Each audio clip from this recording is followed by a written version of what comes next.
AP ప్రభుత్వ ప్రధాన కార్యదర్శిగా సీనియర్ ఐఏఎస్ అధికారి విజయానంద్ నియమితులయ్యారు. ఈ మేరకు రాష్ట్ర ప్రభుత్వం ఆదివారం ఉత్తర్వులు జారీ చేసింది. ప్రస్తుత సీఎస్ నీరబ్ కుమార్ ప్రసాద్ పదవీకాలం ఈ నెల 31తో ముగియనుంది. ఈ క్రమంలో ఏపీ కొత్త సీఎస్ గా విజయానంద్ ను ప్రభుత్వం ఎంపిక చేసింది. ఇంధన శాఖ ప్రత్యేక ప్రధాన కార్యదర్శిగా ఉన్నారు విజయానంద్. వచ్చే ఏడాది నవంబర్లో ఆయన పదవి విరమణ చేయనున్నారు. దీంతో ఈ సీనియర్ ఐఏఎస్ అధికారి వైపు చంద్రబాబు మొగ్గు చూపారు.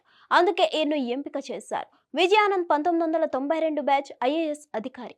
2022 నుంచి ఏపీ జెన్కో చైర్మన్ గా, 2023 నుంచి ఏపీ ట్రాన్స్కో సీఎండీగా ఉన్నారు. 1993లో అసిస్టెంట్ కలెక్టర్గా తన వృత్తిని ప్రారంభించారు. ఆదిలాబాద్ కలెక్టర్గా వ్యవహరించారు. రంపచోడవరం సబ్ కలెక్టర్తో పాటు శ్రీకాకుళం జిల్లా కలెక్టర్గా కూడా విధులు నిర్వహించారు. 2016 నుంచి 2019 వరకు చీఫ్ ఎలక్టరల్ ఆఫీసర్గా, 2019 నుంచి ఎక్స్ ఒఫీషియల్ ప్రిన్సిపల్ సెక్రటరీగా పదవులు నిర్వర్తించారు. తర్వాత ఏపీ జెన్కో, ట్రాన్స్కో బాధ్యతలు చూస్తారు.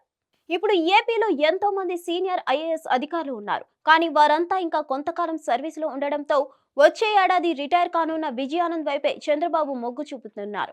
వాస్తవానికి సీనియర్ ఐఏఎస్ అధికారి శ్రీలక్ష్మి రాష్ట్ర ప్రభుత్వ ప్రధాన కార్యదర్శిగా ఎంపిక అయ్యేందుకు అన్ని అర్హతలు ఉన్నాయి. సీనియర్ జాబితాలో సైతం ఆమె ముందు వరుసలో ఉన్నారు. కానీ ప్రస్తుతం ఆమె రిజర్వులో ఉన్నారు. వైసీపీ హయాంలో ఆమె ఇష్టారాజ్యంగా వ్యవహరించారన్న ఆరోపణల నేపథ్యంలో ఆమెను లూప్ హోల్స్ లో పెట్టారు. అయితే ముందుగా జలవనరుల శాఖ ప్రత్యేక ప్రధాన కార్యదర్శి సాయి ప్రసాద్ పేరు ప్రముఖంగా వినిపించింది. అయితే ఈయన సర్వీస్ 2026 వరకు ఉంది. విజయానంద్ సర్వీస్ మరో 10 నెలల్లో ముగియనుంది. అందుకే విజయానంద్ కు అవకాశం ఇచ్చారు చంద్రబాబు. జనవరి 1న ఆయన రాష్ట్ర ప్రభుత్వ ప్రధాన కార్యదర్శిగా బాధ్యతలు స్వీకరించనున్నారు. 2025 నవంబర్ 30 వరకు ఆ పదవిలో ఆయన కొనసాగనున్నారు. మరిన్ని అప్డేట్స్ కోసం stay tune to hit TV. Hit TV app ని డౌన్లోడ్ చేసుకోండి. ఇందులో short news, live news, entertainment movies అన్ని అవైలబుల్ గా ఉన్నాయి. Please download Hit TV app. Hit TV app. Hit TV యాప్ని ఫ్రీగా డౌన్లోడ్ చేసుకోండి.